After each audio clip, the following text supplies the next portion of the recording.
أبا عبد الله يا أبا عبد الله. أعوذ بالله من الشيطان الرجيم. بسم الله الرحمن الرحيم. الحمد لله الذي لا يبلغ مدحته القائلون ولا يحصي نعماءه العادون ولا يعدي حقه المجتهدون، الذي ليس لصفته حد محدود ولا نعت موجود ولا وقت معدود ولا أجل ممدود، فطر الخلائق بقدرته ونشر الرياح برحمته، والصلاة والسلام على الرسول المسدد المصطفى الأمجد المحمود الأحمد سيدنا ومولانا ومولى الكونين جد الحسن والحسين معاني أبا القاسم محمد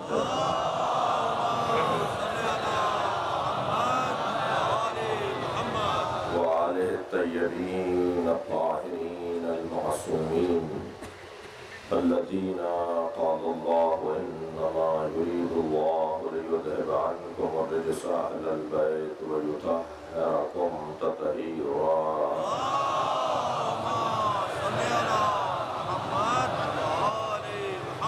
ولعنة الله على أعدائهم أجمعين من يوم عداوتهم إلى قيام يوم الدين. أما بعد، قال الحكيم في القرآن الكريم بسم الله الرحمن الرحيم.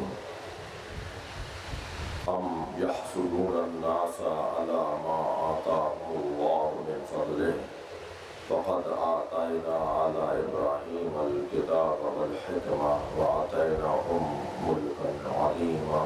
صلوات.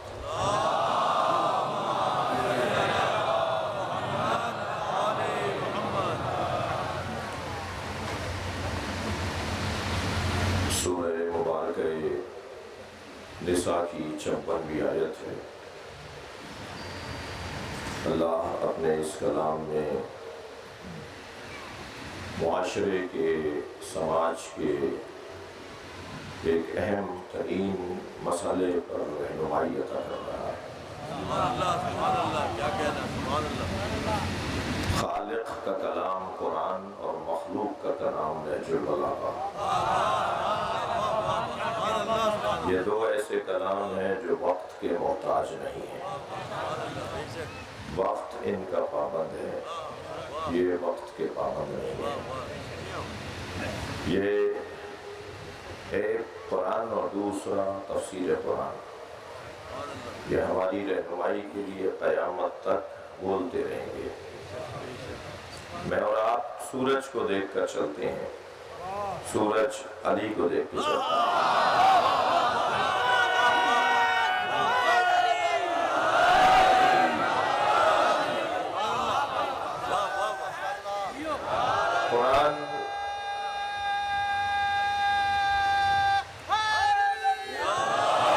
قرآن ہمیشہ نیا اور تازہ، اور تفسیر قرآن نہج البلاغہ ہمیشہ تازگی عطا کرنے والی کتاب۔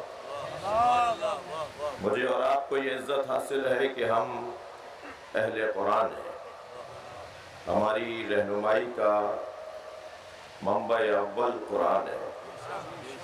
ہم سب سے پہلے قرآن سے پوچھتے ہیں اور پھر حدیث سے پوچھتے ہیں، پھر عقل سے جا کے رابطہ کرتے ہیں، پھر نیک لوگوں کے اتفاقی مشورے پر عمل کرتے ہیں، جسے قرآن، سنت، عقل اور اجماع کہا جاتا ہے۔ ہمارے یہ 4 مدارک اور ذرائع دینیہ ہیں۔ سب سے پہلا ذریعہ دین، سب سے پہلا ماخذ دین قرآن ہے، پھر حدیث ہے، اور حدیث کے لیے یہ روشن پیغام کہ اگر ہماری کوئی حدیث قرآن سے ٹکرائے فَاضْرِبُوهُ عَلَى الْجِدَارِ، اسے دیوار پہ مار دو، وہ ہم کہہ ہی نہیں سکتے۔ ماخذ اول، منبع اول قرآن ہے۔ اور یاد رہے میرے محترم سننے والوں کو کہ کہیں اگر حدیث میں آپ کو قرآن سے ٹکرتی ہوئی اور ٹکراتی ہوئی اور تضاد اور متضاد حدیث نظر آئے تو ہمیں قرآن کو اولویت دینا ہے، اور پھر عقل کا تقاضا، اور پھر اجتماعی رائے کے جسے عقلاء اور فقہاء اور متشرعین کی رائے کہا جاتا ہے۔ قرآن مجید نے ہمیں رہنمائی عطا کی ہے، ملک کے معروضی حالات بھی پیش نظر رہیں، اور 1400 سال سے تحریک حسینیہ کی آج یہ اہم ترین کڑی جسے اربعین کہا جاتا ہے، ہمارے نزدیک بعثت مصطفیٰ،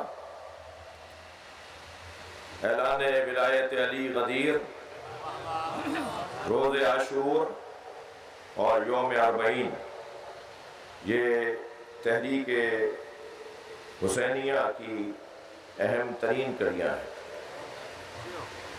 1400 سال پہلے سن 61 ہجری میں امام حسین نے جس عالمی اوپن یونیورسٹی کی بنیاد رکھی تھی، چہلم اس کے ذریعے سے حاصل کردہ کامیابیوں کے اعلان کرے۔ چہلم ایک بی بی کے فتح یاب ہونے کا دن ہے، فتح مند ہونے کا دن ہے، ایک وہ بی بی کے جو کبھی بھائیوں کے سامنے بھی بغیر چادر کے نہیں جاتی تھی، وہ فاتح شام بن کے لوٹ رہی ہے۔ کربلا میں بھائی نے بتایا کہ مفہوم فتح و نصرت اور کامیابی اور ناکامی کا مطلب کیا ہے، اور پھر بی بی زینب کا میدان بہت بڑا تھا، کربلا سے کوفہ، کوفہ سے شام، شام کا بازار، شام کا دربار، شام کا زندان، مگر علی کی بیٹی کامیاب لوٹی، اور یہ بغیر عشق کے ممکن ہی نہیں تھا۔ کوئی بھی کام میرے بچوں جوانوں تعلیم حاصل کر رہے ہو،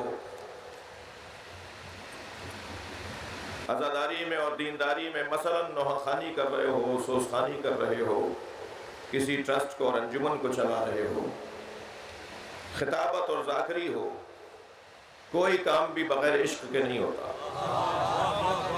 جب تک اپنے کام سے عشق نہیں ہوگا وہ کام کامیاب نہیں ہوگا، اور یہ پیغام دیا ہے حسین اور زینب نے۔ حدیث عشق دو بابست کربلا و دمشق، یکے حسین رقم کرد دیگرے زینب۔ عشق کی دو ہی داستانیں ہیں، ایک کو کربلا کہتے ہیں اور ایک کو دمشق، ایک حسین نے لکھی ہے اور ایک زینب نے لکھی ہے۔ تصور نہیں کیا جا سکتا موسم کی نامساعدگی کے باوجود مجمع لوگوں کا ازدحام، شرکت، وہ نجف سے کربلا کا رستہ ہو یا پاکستان کے مختلف شہروں میں مرکزی اجتماعات میں شرکت کا ارادہ ہو، یا مجلس عزائے حسین اربعین کی مجلس میں اس طرح جڑ کر بیٹھنا ہو کہ بعض لوگوں کو شاید پہلو بدلنے کی جگہ بھی نہیں مل رہی۔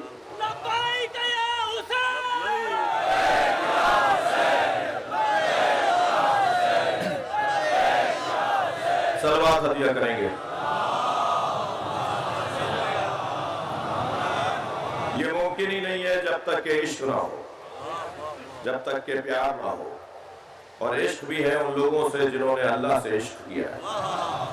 میں نے عشرے کی مجلس میں ایک جملہ کہا تھا، وہ حدیث نہیں ہے، وہ عربی کا ایک محاورہ اور ایک جملہ ہے، ذوبوا فی علی کما ہوا ذاب فی اللہ، علی میں ایسے گم ہو جاؤ جیسے علی اللہ میں گم ہو گیا۔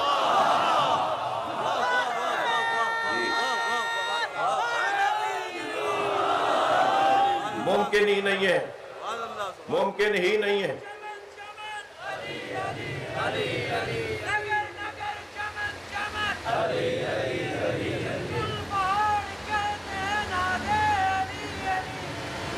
صلوات پڑھیں گے محمد و آلہ اس سے بہتر صلوات پڑھیں گے؟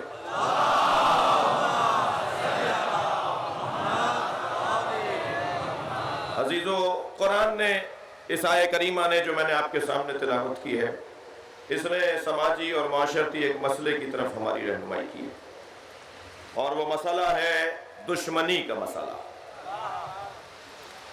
مقدماتی اور تمہیدی بیان سے گزر رہا ہوں۔ تاریخ بشریت میں ہر باکمال کے ساتھ دشمنی ہوئی ہے، ہر باعظمت کے ساتھ دشمنی ہوئی ہے، یا ہر اس کے ساتھ دشمنی ہوئی ہے جو باکمالوں کے ساتھ جڑا ہوا ہے۔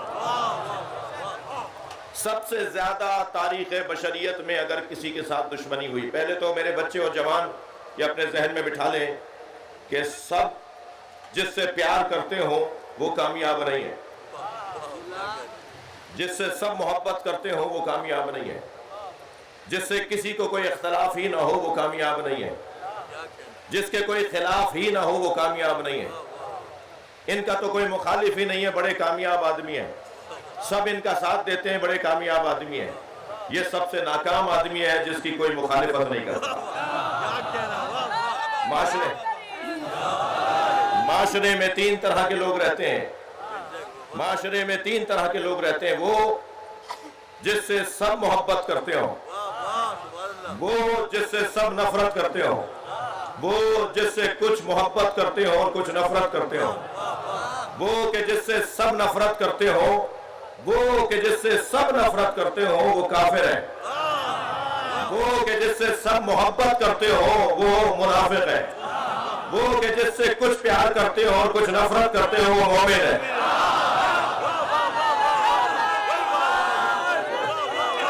صلوات پڑھے محمد و آل محمد۔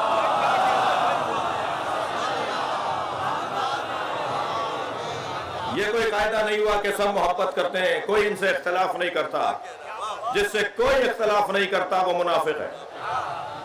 یہ ہو ہی نہیں سکتا کہ کوئی اختلاف آپ سے نہ کرے۔ یہ کتنے معتبر ہیں کہ ان سے تو کوئی اختلاف کرتا نہیں ہے، اللہ سے بہت سے اختلاف کرتے ہیں۔ یہ تو بہت بڑے آدمی ہیں کہ ان سے کوئی اختلاف نہیں کرتا، مگر نبی مکرم سے کچھ لوگ اختلاف کرتے ہیں، تو اس آدمی کو کیا کہیں گے؟ یاد رہے کہ دشمنی کے 4 سبب ہیں، کسی کی کسی سے دشمنی نہیں ہوگی مگر ان 4 وجوہات کی بنیاد پر۔ چوتھا سبب ہے جس کے لیے میں نے آیت تلاوت کی ہے، اور کائنات میں تاریخ بشریت میں جتنی دشمنی نبی کے گھرانے سے ہوئی اتنی دشمنی کسی سے نہیں۔ میرے مولا سجاد فرماتے ہیں کہ اگر ہمارے نانا رسول نے ہم سے محبت کرنے کا حکم نہ دیا ہوتا تو بھی اس سے زیادہ ہم پہ ظلم ممکن نہیں تھا۔ یہ تو حکم دیا تھا کہ ان سے محبت کرنی ہے، تب ہمارے ساتھ یہ ہوا ہے۔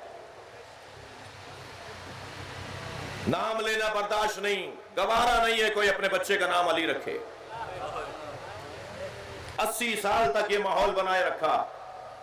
اگر کسی جج کے سامنے کسی گواہ کو پیش کیا جاتا اور اس سے پوچھا جاتا تمہارا نام کیا ہے، اور وہ کہہ دیتا میرا نام علی ہے، تو اس کو عدالت سے نکال دیا جاتا تھا کہ تمہاری گواہی قابل قبول نہیں ہے، کہ تمہارا نام علی ہے۔ کیا ہوا اس گھرانے کے ساتھ؟ نبی کی رحلت کے کچھ دن بعد ہی سیدہ کے دروازے پر آ کر یہ کہہ دینا بھی کیا کافی نہیں ہے؟ چلے میں مسلمات پر بات کر لیتا ہوں، چلے میں وہ جملہ کہہ دیتا ہوں جس کا آپ بھی انکار نہیں کریں گے، کہ دروازے پر آ کر کہا کہ اگر انہیں گھر سے باہر نہیں نکالا تو میں اس گھر کو آگ لگا دوں گا۔ آپ کہہ رہے ہیں آگ لگائی نہیں تھی، بولا تھا۔ میں کہتا ہوں اتنا ہی رک جاتے ہیں، اتنا ہی مان لیتے ہیں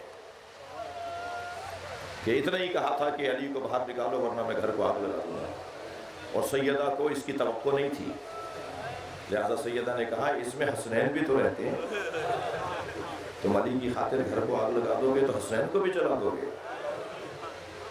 تو ایک لفظ ہے عربی کا وَإِن، وَإِن، واو اور الف نون، وَإِن، جس کو میں یوں سمجھاؤں کہ گویا وہ یہ کہا گیا کہ چاہے حسنین رہتے ہو. میں اتنا ہی مان لیتا ہوں جتنا آپ مانتے ہیں. یہ ہوا نبی کے بعد. اس گھر میں پہلا جنازہ جناب زہرا کا. کتنے لوگ تھے سیدہ کی میت میں؟ اس گھر میں دوسرا جنازہ امام حسن کا، معاف کیجیے گا مولا علی کا. کتنے لوگ تھے؟ 4 یا 2 لوگوں نے جنازہ اٹھایا. تیسرا جنازہ امام حسن کا، تیر مار کے واپس کر دیا. چوتھا جنازہ پنجتن کا، 5واں جنازہ نبی کے بعد چوتھا جنازہ حسین کا. اتنے گھوڑے دوڑائے کہ بہن پہچان نہیں پائی. اچھا یہ تو تم نے مردوں کے ساتھ کیا. عرب تو عورتوں کی بڑی تعظیم کرتا ہے، چھوٹے بچوں کو ذبح بھی نہیں کرتا. جس پہ جناب بی بی رباب نے فرمایا اے علی اصغر، عرب تو اونٹنی کے دودھ پیتے بچے کو نہر نہیں کرتا. اب مثلوں کا یوں ہے کیا تو جیسے کو نہر کیا جاتا ہے؟ عرب کا دستور تھا. میں عرب تہذیب بتا دیتا ہوں کہ اگر کوئی خاتون گھر سے باہر نکل کے دونوں ہاتھ سر پہ رکھ کے کھڑی ہو جاتی تھی تو سمجھ لیتے تھے کہ اس کی کوئی حاجت ہے، یہ مدد مانگ رہی ہے. تو ہر بندہ آگے بڑھ کے کہتا تھا کہ تمہاری کیا حاجت ہے، کیا پریشانی ہے؟ سنیں گے 10 مرتبہ زینب نے سر پہ ہاتھ رکھے. مگر کسی نے بڑھ کر نہیں پوچھا کہ علی کی بیٹی تمہاری کیا مشکل ہے، تم کیا چاہتی ہو؟ یہ تو کربلا میں ہوا. تم ویسے ہی لے جاتے، ہاتھوں میں رسیاں باندھنے کی ضرورت کیا تھی؟ جس انداز سے خیمے لوٹے گئے ہیں،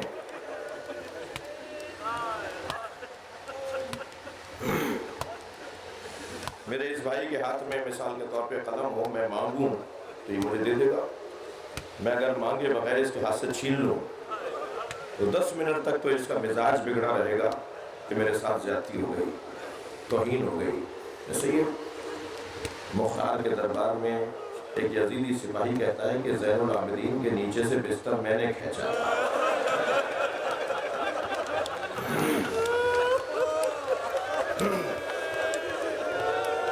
چھوٹی چھوٹی بچیوں کے ساتھ کیا ہوا؟ اچھا چلے کربلا کے میدان میں ایسا ہوا. بی بی شام سے رہائی پا کر واپس مدینہ آ گئی. پھر تو رک جانا چاہیے تھا نا سلسلہ. عجیب داستان نہیں ہے کہ شاگردوں کے نام پر مکتب ہوں اور استاد کی پیروی نہ ہو، کیونکہ استاد علی کا پوتا ہے.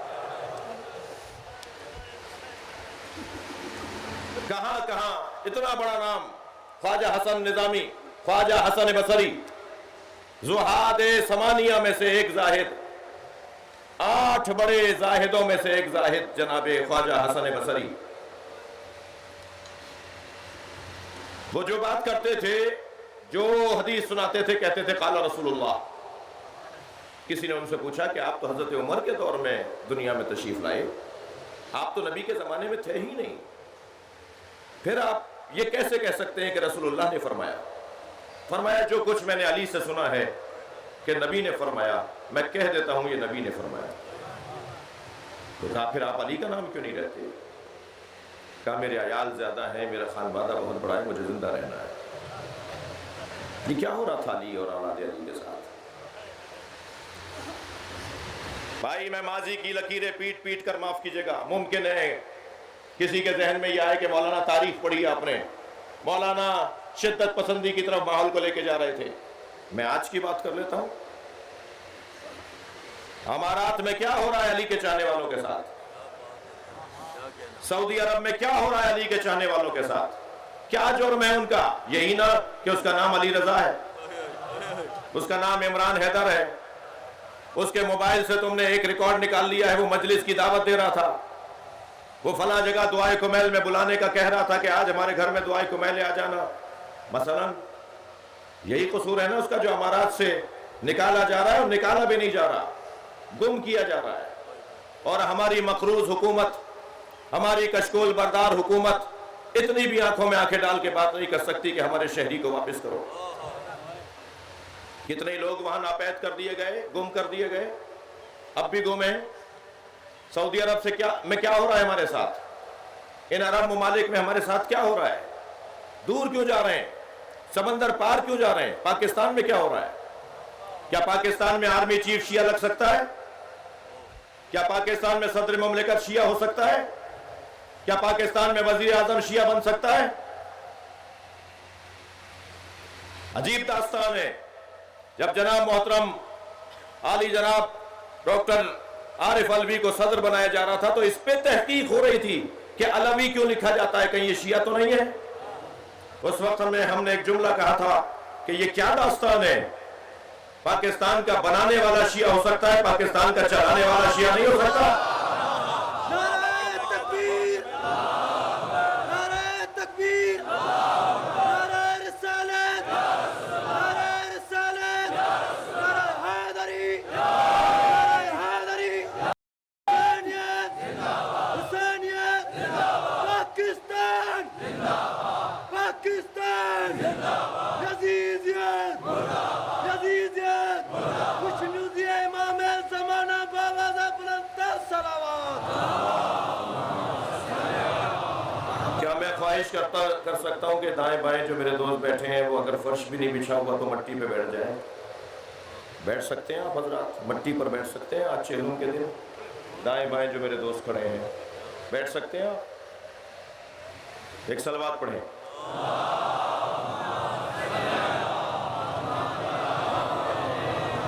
ان کے بیٹھنے تک ایک اور صلوات پڑھیں۔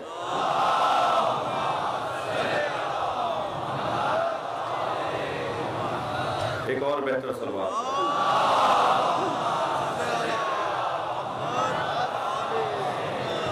ظاہراً مسئلہ کرسیوں کا ہے، ایک اور صلوات پڑھیں محمد وآلہ۔ اس سے اچھی اور بڑی صلوات پڑھیں۔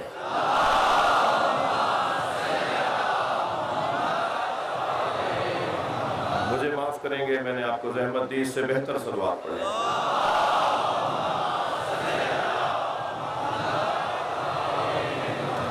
توجہ ہے حضرات کی؟ آپ نے صرف داڑھیوں والے ملا دیکھیں، میں آج آپ کو ٹائیوں والے ملا دکھاؤں؟ مائنڈ سیٹ صرف ملاؤں کا خبر بنا ہوا نہیں ہے، ہمارے یہاں کوٹ پینٹ والوں کا بھی مائنڈ سیٹ ہے۔ کیوں لکھا جاتا ہے مذہب کا کالم پاکستان کے ریاستی حفاظتی اداروں کے فارموں پر؟ کیوں پوچھا جاتا ہے کہ تم شیعہ ہو یا سنی؟ کب ختم کرو گے؟ پاکستان کو مسلم ریاست میں رہنے دو، مسلکی ریاست نہ بناؤ۔ لبیک یا حسین۔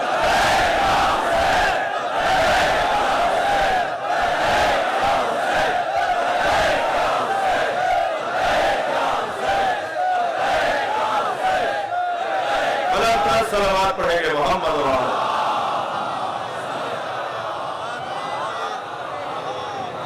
عزیزان گرامی، اہل بیت کے ساتھ جو ظلم ہوا اس کا تجزیہ اور تحلیل پیش کر رہا ہوں، اور آج اہل بیت کے چاہنے والوں کے ساتھ جو زیادتیاں ہیں اس کا تجزیہ اور تحلیل پیش کر رہا ہوں۔ پہلے تو پیغام پہنچا دیجئے ان لوگوں کو جو ٹھنڈے کمروں میں بیٹھ کر ہوٹل کے کمرے بند بک کروا کر علی ولی اللہ کی اذانیں بند کرنے کی باتیں کر رہے ہیں۔ ان کے بڑے منو مٹی کے نیچے دب گئے، انہیں کیڑے کھا رہے ہیں، اور ہم آج چوک پر بھی علی ولی اللہ بول رہے ہیں۔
پاکستان میں ہمارا کوئی دشمن نہیں ہے، سنی ہمارے بھائی نہیں، ہماری جان ہے۔ یہ علی ولی اللہ وصی رسول اللہ و خلیفۃ بلا فضل کی اذان کو دہشت گردی کہہ رہے ہیں۔ ہماری مجلسوں میں روزانہ دسیوں لوگ شیعہ ہو رہے ہیں۔ مجھے 25 سال سے زیادہ عشرے پڑھتے ہوئے ہو گئے، جتنا اس سال میری مجلسوں میں لوگوں نے علی ولی اللہ تک کلمہ پڑھا ہے، ماضی میں کبھی اتنے شیعہ میری مجلس میں نہیں ہوئے۔ یہ مولا علی کا معجزہ ہے۔ تم حق بات کو جتنا دباؤ گے اتنا پھیلے گی۔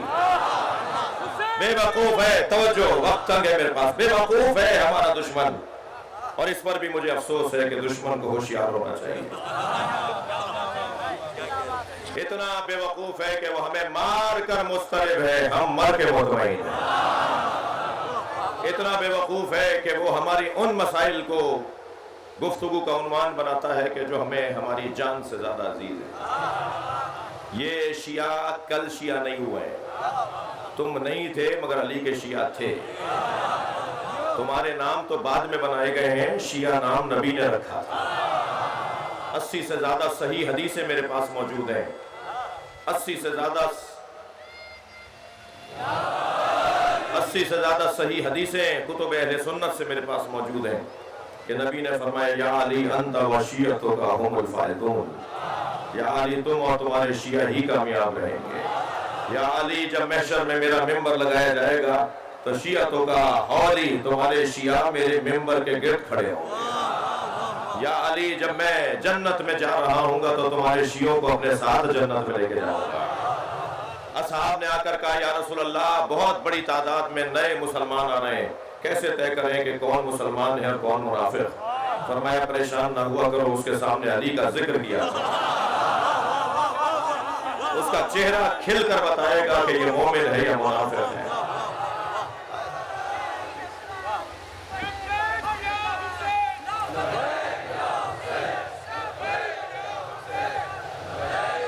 مل کر جواب دے دیجئے اگر جواب دینا بلندر صلوات پڑھ رہے محمد و آل محمد۔ بھائی مضمون کی طرف توجہ چاہوں گا۔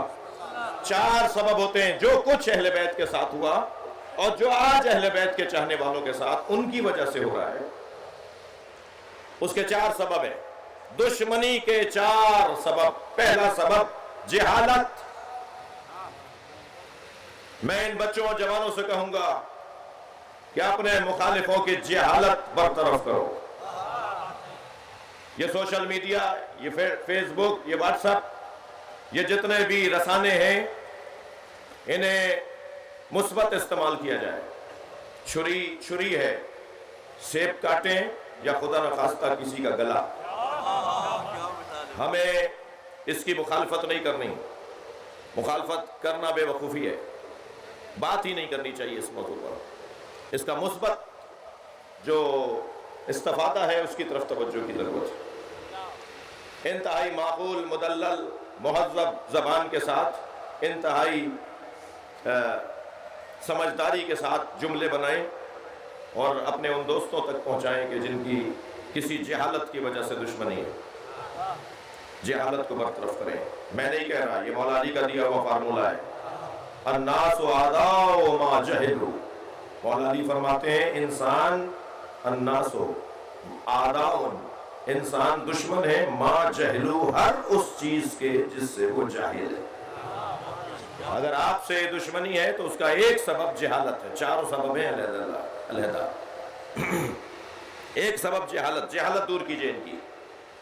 میں بات کر رہا ہوں تقریباً 70 سال پرانی، جب مفتی اعظم سعودی عرب بن باز سے ملنے کے لیے شیعہ علماء گئے تو ان کے سلام کے جواب میں انہوں نے کہا ایھا الکافرون، اے کافرو، میں تمہیں سلام کا جواب نہیں دوں گا۔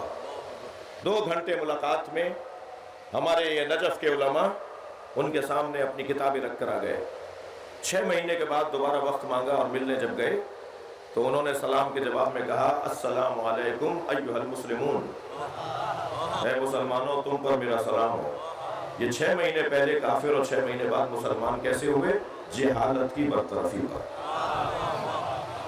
جب انہیں بتایا کہ ہمارا یہ عقیدہ ہے، عزیزو جہالت دور کیجئے اپنے مخالفوں کی۔ دوسرا سبب وقت کی تنگی ہے اور آج مصیبت کا دن ہے. دوسرا سبب اہل بیت سے دشمنی کا اور اہل بیت کے چاہنے والوں سے اہل بیت کی وجہ سے دشمنی کا دوسرا سبب وہ ہے کینہ،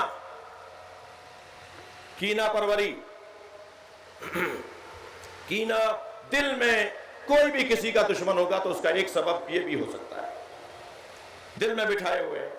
10 سال پہلے ایک بات ہوئی تھی، ان کے دماغ سے نکل ہی نہیں رہی. 10 دفعہ اس کا ازالہ ہو چکا ہے مگر ان کے دماغ سے نکل نہیں رہی. میں یہاں صرف ایک جملہ کہہ کر بات مکمل کروں گا. عزیزان گرامی، ان سے کہہ دو تم انسان ہو یا وہ لمبا چوڑا لمبی گردن والا جانور اونٹ ہو. اونٹ کی یہ صفت ہے کہ وہ اپنے مالک کا کینہ دل میں بٹھاتا ہے. ختم کرو بات.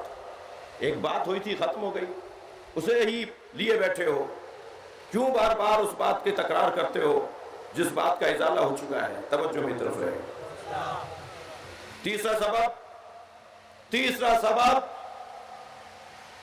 تعصب. پچھلے سال انہی دنوں میں کراچی کے ایک بڑے روڈ پہ کہا گیا فلاں کراچی تیرے باپ کا نہیں ہے. یہ تعصب ہے. ایک شیعہ کے کہنے پر اگر سیکریٹری فلاں اگر ایسا کر دیا جائے گا تو اب سنی کے کہنے پہ یہ تعصب ہے. ہم نے تو کبھی نہیں کہا کہ وفاقی کابینہ کے اندر 25 وزیروں میں 23 سنی ہے. تم ایک شیعہ وزیر دیکھ لیتے ہو تو تمہاری نیندیں اڑ جاتی ہیں. ہم نے تو کبھی نہیں کہا کہ فلاں صوبے کے اندر اتنے سارے وزیر سنی ہیں. ہم نے تو آج تک بڑے بڑے اجتماعات میں اور کسی بھی فورم پر صدر، وزیر اعظم اور آرمی چیف کی ملاقاتوں میں کبھی گلہ نہیں کیا کہ صدر ہمیشہ سنی کیوں ہوتا ہے. تم ہمیں سکھا رہے ہو کہ ہمیں یہ بولنا چاہیے. شیعہ قوم اگر اپنے حقوق کی طرف متوجہ ہو گئی نا تو تم میوزیم میں بھی نہیں ملو گے. مت جگاؤ اس پہ فری قوم کو.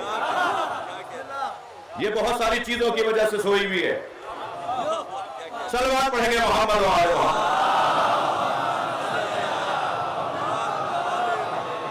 ہم نے تو کبھی نہیں کہا کہ آرمی چیف شیعہ کیوں نہیں رکھتا، صدر وزیر اعظم شیعہ کیوں نہیں ہوتا.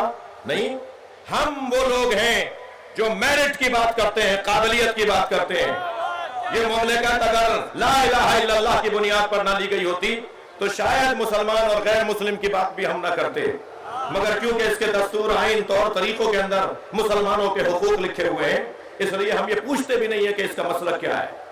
تم ہی تحقیق کرتے ہو کہ آرمی چیف قادیانی ہے یا مسلمان ہے. ہم نے تو آج تک تحقیق نہیں کی کہ وہ قادیانی ہے مسلمان ہے. ہمارا تو یہ موضوع ہی نہیں ہے. ہم بات کرتے ہیں میرٹ کی بنیاد پر، قابلیت کی بنیاد پر. ہم قابل دیکھتے ہیں چاہے اس کا مسئلہ کچھ بھی ہو. ہم پاکستان جناح کا پاکستان دیکھنا چاہتے ہیں. ہم قائد اعظم محمد علی جناح کا پاکستان دیکھنا چاہتے ہیں. ہم تمہاری طرح ایک بات کو تمہیں سمجھانا چاہتے ہیں جس کو تم کہتے ہو مگر سمجھ نہیں پا رہے.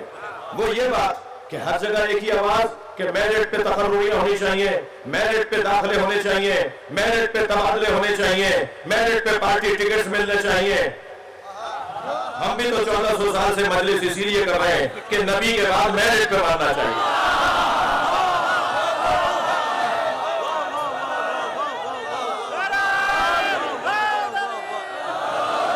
اور پاکستان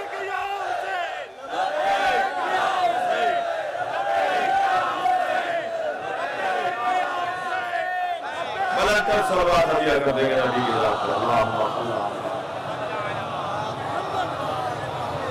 ہم پاکستان میں قابل لوگوں کو حکمران دیکھنا چاہتے ہیں، شیعہ سنی کی بنیاد پہ نہیں دیکھنا چاہتے. انہیں سمجھایا جائے، انہیں بتایا جائے. کل کی وزیر اعظم کی میٹنگ میں قصدن نہیں گیا. جناب فردوس شمیم صاحب کو بتا دوں، یہ تشریف فرما تھے. ہمارے ساتھ اس ملک میں زیادتیاں بڑھتی جا رہی ہیں اور زیادتیاں سنیوں کی طرف سے نہیں ہیں، ریاستی اداروں کے رویوں کی وجہ سے. میں آپ کے توسط سے پیغام دینا چاہوں گا، اپنے ریاستی اداروں کو اپنے رویے بدلو، اپنے رویے تبدیل کرو. پاکستان کو مسلکی ریاست نہ بناؤ. یہ جناح کا پاکستان ہے. جناح نے پہلے خطاب میں کہا تھا کہ حکومت کو غرض نہیں ہے کہ تمہارا مسلک کیا ہے، تمہارا مکتب کیا ہے. تم کس مسجد میں جاتے ہو، تمہارے عبادت خانے کون سے ہیں. حکومت کو صرف یہ مطلب ہے کہ تم پاکستانی شہری ہو. سب کو برابر کے حقوق حاصل ہے. ہمارے ساتھ یہاں زیادتیاں بڑھتی جا رہی ہیں. دوسرا سبب کینہ، پہلا سبب جہالت، تیسرا سبب تعصب. مجھے شرم آئی، اتنے بڑے بڑے مفتیان دین اس اجتماع کے اندر موجود تھے اور یہ کہا جا رہا تھا کہ شیعہ کے کہنے پر اگر ایسا ہو سکتا ہے تو اب سنی کے کہنے پہ بھی ہو سکتا ہے. تم 2,000 طالب علموں کو پڑھاتے ہو، کیا پڑھاتے ہو؟ پھر ان مدرسوں سے کون نکلیں گے؟ اور چوتھا سبب اور آخری سبب وہ ہے حسد. اور حسد عزیزان گرامی، تعریف اس کی یہ ہے کہ کسی باکمال کو دیکھ کر انسان یہ سوچنے لگے کہ میرے پاس یہ کمال نہیں ہے تو اس کے پاس بھی نہ رہے. اسے حسد کہا جاتا ہے. اور یہ آیت جو میں نے آپ کے سامنے تلاوت کی، یہ آیت سورہ نساء کی 56ویں آیت، اس میں اللہ یہ ارشاد فرما رہا ہے ام یحسدون الناس، یا حسد کرتے ہیں لوگ ان لوگوں سے کہ جنہیں آتاہم اللہ من فضلہ، اللہ نے اپنے فضل سے عطا کیا ہے. فقد آتینا آل ابراہیم، اور اللہ نے آل ابراہیم کو عطا کیا ہے الکتاب والحکمہ، قرآن اور نبوت. وآتیناہم، اور ہم نے عطا کیا ہے ان کو ملکا عظیما، ایک سلطنت عظیم، ایک ایسی سلطنت جو بارڈروں کی محتاج نہیں ہے، جو پاسپورٹوں کی محتاج نہیں ہے، جو ویزے کی محتاج نہیں ہے. دنیا کے اس کونے میں رہنے والا بھی دل کا حاکم علی کو مانتا ہے، اور دنیا کے اس کونے میں رہنے والا بھی اپنے دلوں پر حاکم علی کو مانتا ہے. یہ ایسی سلطنت عظیم ہے. میرے مولا علی اپنے سینے پہ ہاتھ رکھ کے فرماتے ہیں نحن محسودون الذین فی الآیات. اس آیت میں جن محسودوں کا ذکر ہے کہ جن سے حسد کیا جائے گا، محسود یعنی جس سے حسد کیا جائے، وہ ہم اہل بیت ہیں. ہمارے ساتھ امت نے حسد کیا ہے. اور اللہ نے آل ابراہیم کو کتاب دی ہے. اس گھر میں کتاب بھی اتری، اس گھر میں نبوت بھی، اس گھر میں ملک عظیم یعنی امامت بھی. اور ان کی امامت کا رنگ یہ ہے، یوں ہی مرید نہیں ہیں اہل بیت کے لوگ، یوں ہی اہل بیت کے متوالے نہیں ہیں. اللہ نے آل رسول کو عظمتیں عطا کی ہیں. ایک دربار میں جب امام حسن کو لایا گیا تو پہلے تو امام اس دربار میں آنا نہیں چاہتے تھے، اور پھر جب تشریف فرما ہوئے تو اس وقت میں تشریف فرما ہوئے کہ جب دربار برخاست ہو رہا تھا. وہاں انبار لگا ہوا تھا تحفے تحائف کا جو لوگوں نے حاکم کو دیے تھے. جیسے ہی امام آ کے بیٹھے تو اس نے آواز لگائی یہ سارے تحفے حسن کے سامنے رکھ دو. اور جب امام کے سامنے وہ تحفے رکھے گئے تو کہا میں فلاں خاتون کا نام لیا، اپنی ماں کا نام لیا، میں فلاں کا بیٹا ہوں، یعنی اپنی سخاوت کا اظہار کیا. امام کھڑے ہو گئے تو ایک شخص نے امام کی جوتیاں سیدھی کی. امام نے اسے دیکھ کے فرمایا یہ سارے ہدیے تمہارے. اور پھر انہیں دیکھ کر کہا انا ابن زہرا، میں زہرا کا بیٹا ہوں.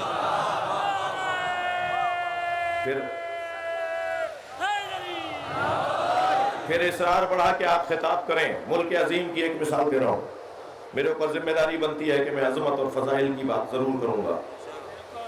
جی کہا کہ آپ خطاب کریں. حضرت نے انکار کیا، جیسے خطبہ شقشقیہ کے موقع پر، جیسے خطبہ حمام کے موقع پر مولا سے اصرار ہو رہا ہے اور مولا نہیں چاہ رہے کہ بیان کریں. مگر جب اصرار ہوا تو مومنین کی رائے کا احترام ہوتا ہے، مومنین کی خواہشات کا احترام ہوتا ہے. اگر کوئی مومن آپ سے کہہ رہا ہے تو اس کا دل رکھیں، کعبے سے زیادہ محترم ہے اس کا دل. تو جب مولا حسن سے اصرار ہوا کہ آپ فرمائیں کچھ تو کہیں، تو حضرت نے خطبہ ارشاد فرمایا. پہلے میرے مولا حسن نے اہل بیت کی عظمت کو بیان کیا، اور عظمت اہل بیت کو بیان کرتے ہوئے خطبے کے اختتام پہ فرمایا لو شئت جعلت عراق شاما. تم مجھے پہچانتے نہیں ہو، میں چاہوں ملک عظیم ذہن میں رہے، سلطنت عظیم یعنی امامت ذہن میں رہے، ولایت تکوینی کا مطلب ذہن میں رہے.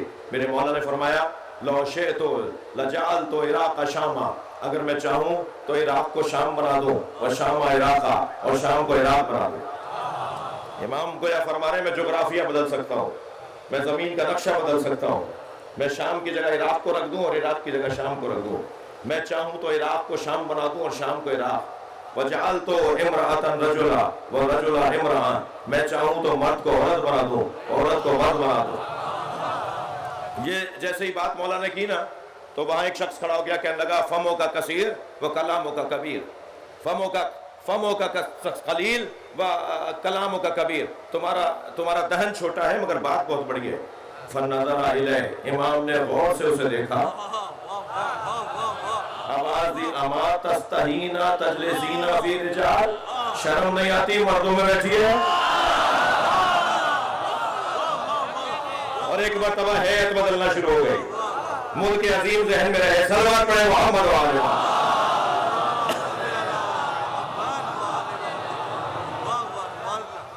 توجہ کیا آپ نے؟ ایک سبب اہل بیت کے ساتھ دشمنی کا، ایک سبب اہل بیت کے ساتھ دشمنی کا حسد ہے، جسے خود مولا علی نے فرمایا لَوْ أَنَّ الرِّيَاضَ قَلَامٌ وَالْبِحَارَ مِدَادٌ وَالْجِنَّ حُسَّابٌ وَالْإِنسَ كُتَّابٌ مَا أَحْصُوا فَضَائِلَ عَلِي بْنِ أَبِي طَالِب. اگر ساری دنیا کے درخت قلم بن جائے، سمندر روشنائی بن جائے، جن حساب کرنے اور گنتی کرنے بیٹھے اور انسان لکھنے بیٹھے، ما احصو فضائل علی بن ابی طالب، علی کے فضائل کو لکھ نہیں سکتے. وہ جو باکمال اور صاحب فضیلت وجود ہے، اس سے حسد ہوا ہے کہ جو اس کے بچوں کو کربلا میں مارا. آج چہلم کا دن ہے.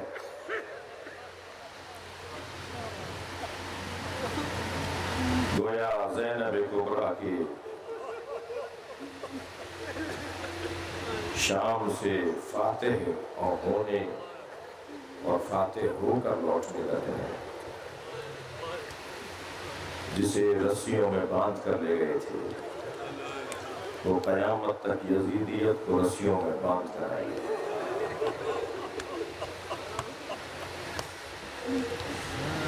عزادارو، کیا ہو گیا ابو طالب کی اولاد کے ساتھ؟ علی اکبر جیسا خوب گرو مانا گیا، قاسم جیسا فلقت القمر مانا گیا، مولا محمد جیسے دلارے مارے گئے، عباس جیسے کہ بازو کاٹ دیے. اور عزاداروں، ایک تو 6 مہینے کا مجاہد ہے جسے حسین ابن علی پانی پلانے لے گئے تھے، اور جب لاشا واپس لے کر آئے ہیں تو چند لمحوں پہلے جو بچہ تڑپ رہا تھا وہ حسین کی گود میں اب تڑپ نہیں رہا تھا. حسین نے ابا کا دامن لاشے پہ ڈالا ہوا تھا. پیاسے بچے یہ سمجھے کہ علی اصغر کو پانی پلا دیا. وہ سخت امتحان تھا جب سکینہ نے آ کے کہا بابا میں بھی پیاسی ہوں، آپ مجھے بھی تو لے جائیے. حسین کیا بتائیں کہ کیسا پانی پیا ہے. اللہ، آج رونے کا دن ہے اور چہلوں کے مجلس میں گریہ بھی زیادہ اس لیے ہوتا ہے کہ آج زینب کو جی بھر کے رونے کا موقع ملا ہے. آج امام سجاد کو کھل کے رونے کا موقع ملا ہے.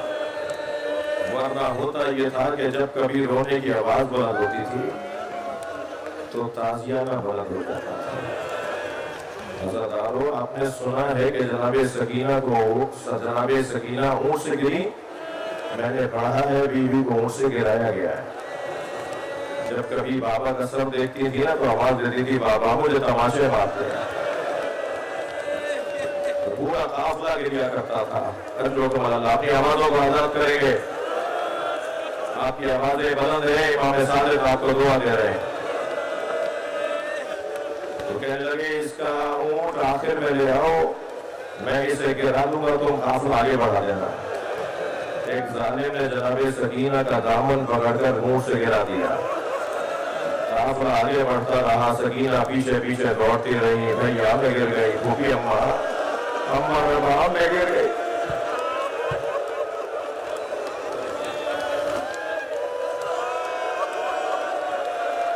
میں کچھ سال پہلے جب بی بی زینب کو سلام کرنے گیا تو بیروت کے راستے سے دمشق کیا ایئرپورٹ استعمال میں نہیں تھا. بیروت اترے اور وہاں سے ہم بالا بک سے اترے. جب بالا بک پہنچے نا تو مجھے کسی نے بتایا امام حسین کی 2 شہزادیوں کے مزار بالا بک میں بھی ہیں. میں جب ان کے مزار پر گیا تو وہاں جا کے اور رونا آیا. وہاں تاریخ یہ لکھی ہوئی تھی کہ ایک 9 سال کی بیٹی، ایک 14 سال کی مولا حسین کی بیٹی.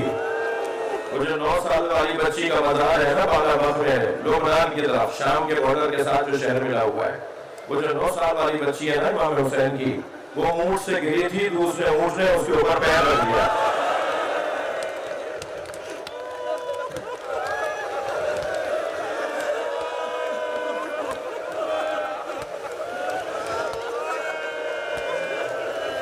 دوسری جو 14 سال والی بچی تھی، پتھر مارے جا رہے تھے. اس بی بی کے سر پہ ایک پتھر لگا، جس زخم کی وجہ سے وہ بچی شہید ہو گئی اور وہیں دفنا دی گئی. اجرکم اللہ، اجرکم اللہ.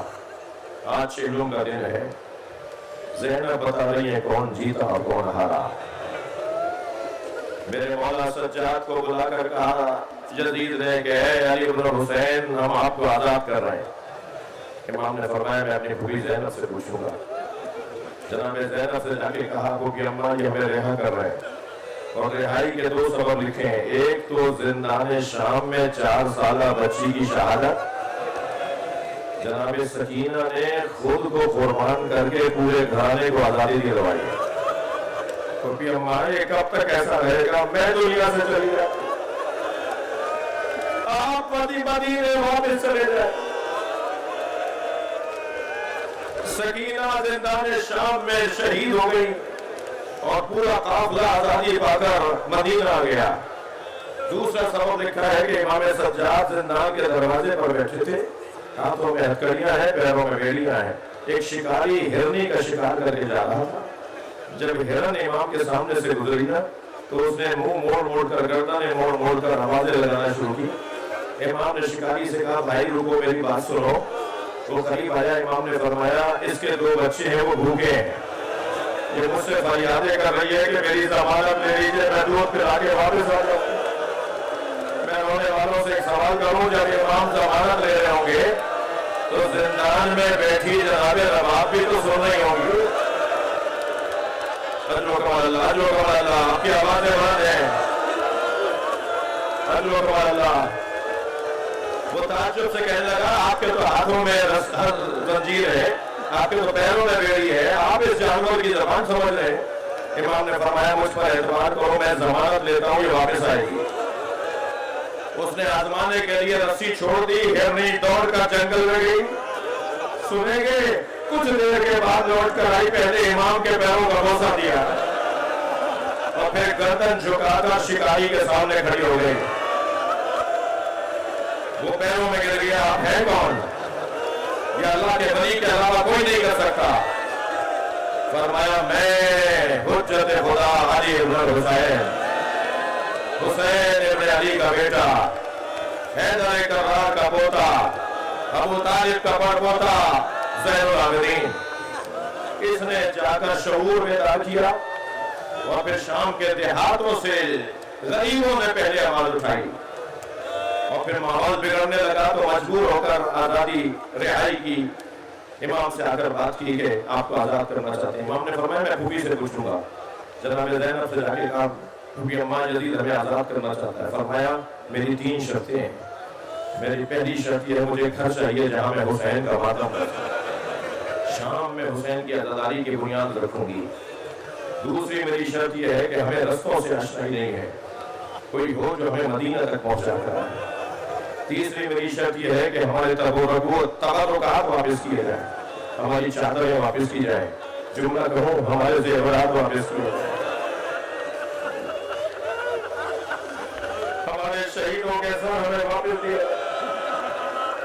جب امام نے کہا نا یزید سے کہنے لگا میں 2 مطالبے آپ کے مانتا ہوں. ایک گھر آپ کو دیتا ہوں جہاں عزاداری کریں، آپ کے ساتھ مدینے تک بشیر ابن جزلم ہوگا جو آپ کو پہنچائے گا، مگر تیسرا مطالبہ کیسے پورا کروں؟ کوئی لوٹ کر کہیں لے گیا، کوئی لوٹ کر کہیں لے گیا. اے زین العابدین آپ اپنی چیزوں کی قیمت بتا دیجئے, میں قیمت دینے کو تیار ہوں. سنیں گے بڑا سر جو ہوا ہے, جب اس نے کہا میں پیسے دینے کو تیار ہوں, امام بیٹھے ہوئے کھڑے ہو گئے. امام نے کہا تیرے پاس وہ پیسے کہاں ہیں جو اس کرتے کی قیمت ادا کر سکے جو میری دادی زہرا نے میرے بابا حسین کے لیے سیا؟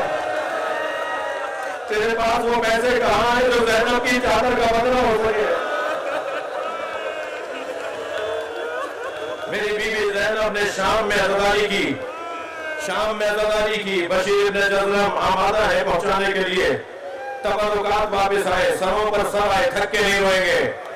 سر آنا شروع ہوئے. جب جناب عباس کا سر آیا, زینب نے آگے بڑھ کر دیا. اجر و کمال اللہ, آوازوں کو آزاد کریں گے. جب جناب قاسم کا سر آیا, بیوہ حسن جناب ام فرما نے بڑھ کر آگے اپنے بچے کے سر کو گود میں لیا. اجر و کمال اللہ. جب حسین کا سر آیا تو سب نے بڑھ کر استقبال کیا, مگر عزاداروں 2 سر لا کے رکھ دیے گئے, کوئی بیوی آگے نہیں بڑھی اور سب بیویاں ایک بیوی کی طرف دیکھ رہی ہیں. تو شام کی ایک عورت نے کہہ دیا تھا جو کرسی کے لیے آئی ہوئی تھی, اس نے کہا شاید ان بچوں کی ماں مر گئی ہے, شاید ان کا کوئی وارث نہیں رہا. زینب کی آواز بلند ہوئی, ان کی ماں زندہ ہے. ایک گٹھڑی لا کے رکھی گئی. اللہ, مجھے جلدی نہیں ہے, آج رونے کا دن ہے.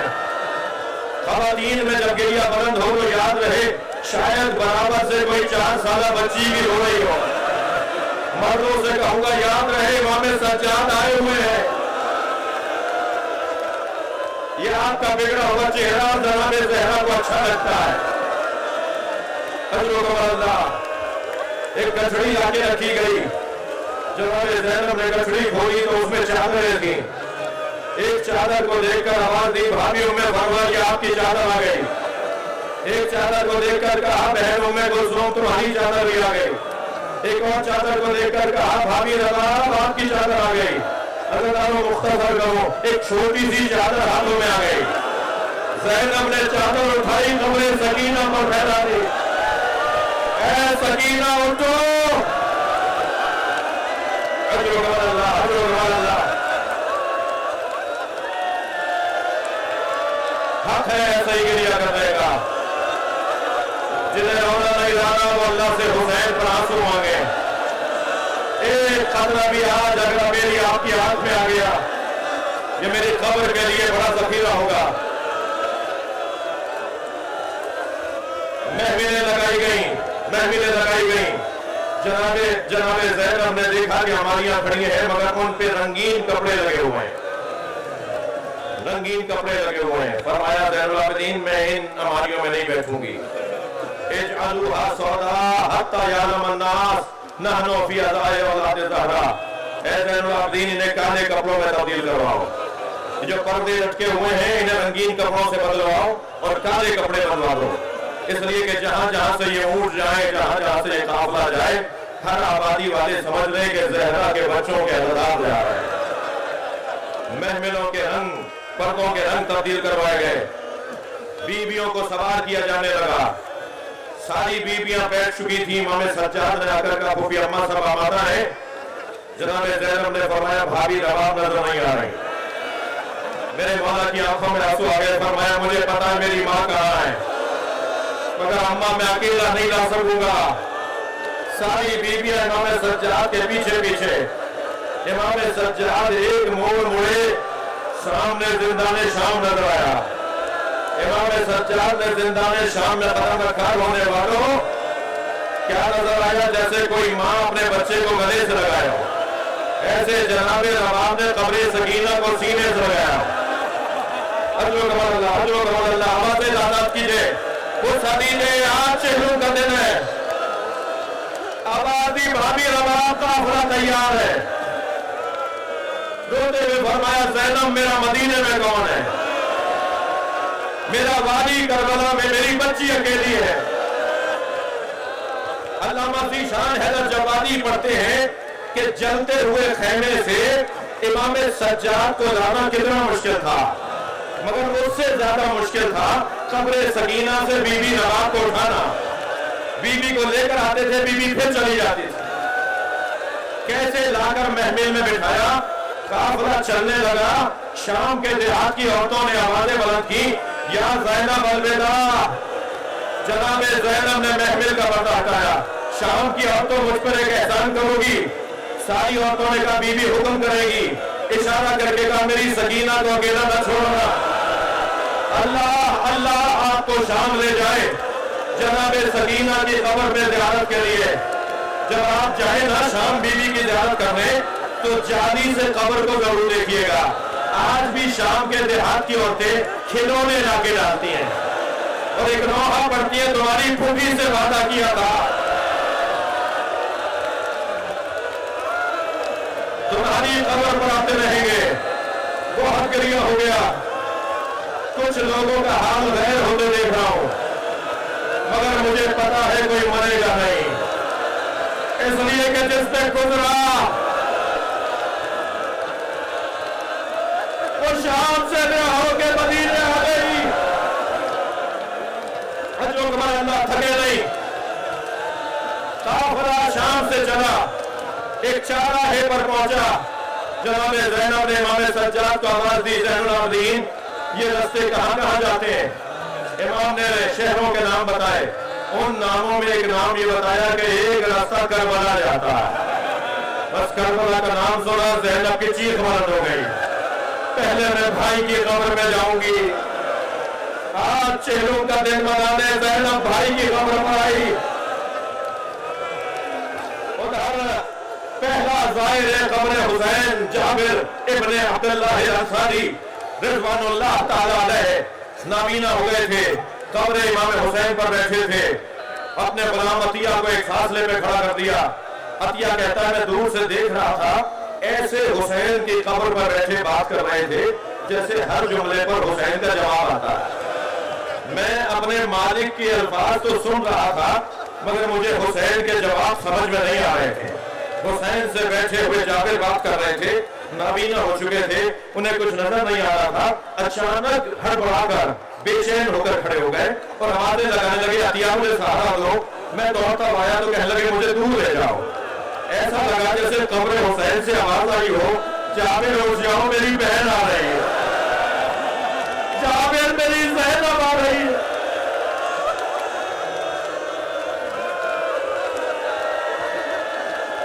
اجر و کمال اللہ، اجر و کمال اللہ،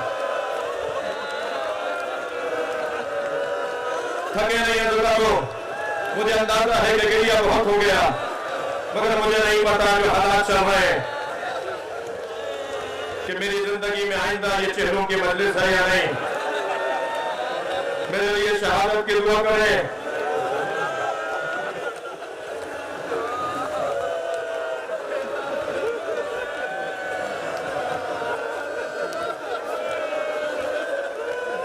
عزیزانو جیسے ہی قبر حسین نظر آئی زینب بی بی نے اونٹ کے بٹھانے کا انتظار نہیں کیا،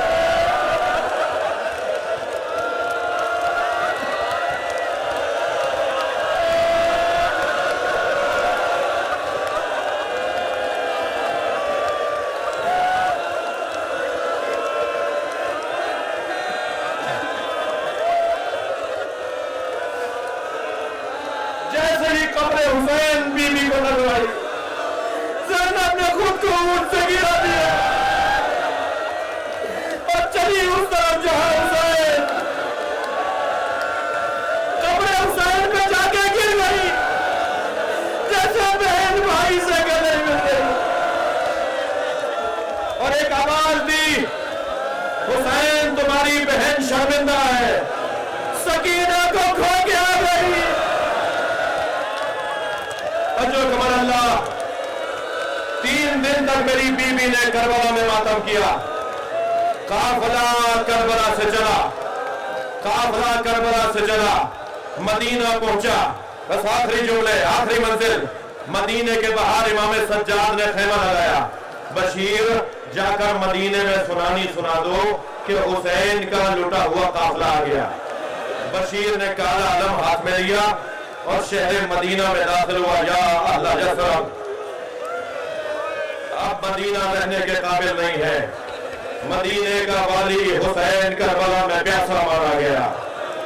جیسے ہی میلہ بنی ہاشم سے بشیر گزرے، ایک عصا تھامے کمر خمیدہ ضعیف العمر بی بی باہر آئی۔ آواز دے کر کہا بشیر کس حسین کی بات کرتے ہو؟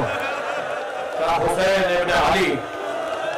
تو ایک مرتبہ زمین پر بیٹھ کر دونوں ہاتھ زمین پہ مارنے لگی اور کہنے لگی میں عباس کو دودھ نہیں بخشوں گی۔ میں نے عباس کو پالا تھا کہ حسین کی حفاظت کرے۔ بشیر ہاتھ چھوڑ کے کھڑا ہو گیا۔ بی بی عباس کے ہوتے ہوئے کسی نے حسین کی طرف تیری نگاہوں سے نہیں دیکھا۔ کہا بشیر ماجرا کیا ہے؟ کہا عباس کو پہلے مارا گیا۔ کہا میرا عباس جیسا بچہ مارا گیا؟ کیسے مارا گیا؟ کہا پہلے اس کے بازو کاٹے گئے۔ تھکے نہیں اللہ تعالیٰ ہوا سے آزاد کرے۔ کہا پہلے اس کے بازو کاٹے گئے۔ تو چیخ مار کے روئی اور کہا جس کے بازو کاٹ دیے گئے ہو وہ زمین پہ کیسے گرا ہوگا؟ پہنچی ہے شہر کے بعد، سارا مدینہ باہر جا رہا ہے۔ امام سجاد خیمے کے دروازے پر بیٹھے ہیں۔ جیسے ہی جناب محمد حنفیہ آگے بڑھے، جناب فاطمہ کلابیہ، جناب ام البنین آگے بڑھی تو کیا دیکھا کہ دروازے پر امام بیٹھے ہیں۔ پہچان نہیں پائی اپنے پوتے کو۔ آگے بڑھ کے کہا فضل، اپنے پوتے سے کہا فضل جا کے اس مرد سے کہو کہ رستہ چھوڑ دے تاکہ میں زینب سے جا کے ملوں۔ امام سجاد نے زمین پہ ہتھیلیاں رکھ کے زمین کو سہارا دیتے ہوئے کھڑے ہوئے اور آگے آ کے کھڑے ہو کر کہنے لگے دادی ہاتھ ہے کہ دادیاں پوتوں کو نہ پہچائیں، میں زین العابدین ہوں۔ کہ میری زینب کہاں ہے؟ کہ وہ زینب خیمے کے اندر موجود۔ آگے بڑھی زینب کو گلے سے لگایا تو جناب زینب نے فرمایا اماں آہستہ، میرے بدن پہ تعزیتوں کے نشان، میرا بدن زخمی بہت ہے، حضرت مجلس مکمل کر رہا ہوں۔ بشیر کہتا ہے میں جب سنا کر واپس آیا تو سارا مدینہ باہر آ چکا تھا، مجھے امام سجاد تک پہنچنے کے لیے راستہ نہیں مل رہا تھا۔ امام در خیمہ پہ کھڑے تھے، دور سے مجھے اشارہ کیا کہ بلا رہے ہیں۔ میں رستے کو رستہ بناتا ہوا مجمع کو کاٹتا ہوا امام کی خدمت میں گیا۔ امام نے کہا بشیر ہم کسی کا احسان رکھتے نہیں ہیں، تم نے ہم پر احسان کیا ہے، میری پھوپھی زینب نے تمہارے لیے یہ ہدیہ بھیجا ہے۔ بشیر کہتے ہیں رومال میں کچھ بندھا ہوا تھا، مجھے نہیں سمجھ میں آیا کہ کیا ہے، رش بہت تھا میں نے کھولا نہیں، جب دور جا کے میں نے کھولا تو بیویوں کے زیورات تھے۔ میں کربلا میں لوٹنے والوں سے کہوں گا اگر تم نے سکینہ سے مانگ لیا ہوتا تو یہ بیویاں زیور اتار کے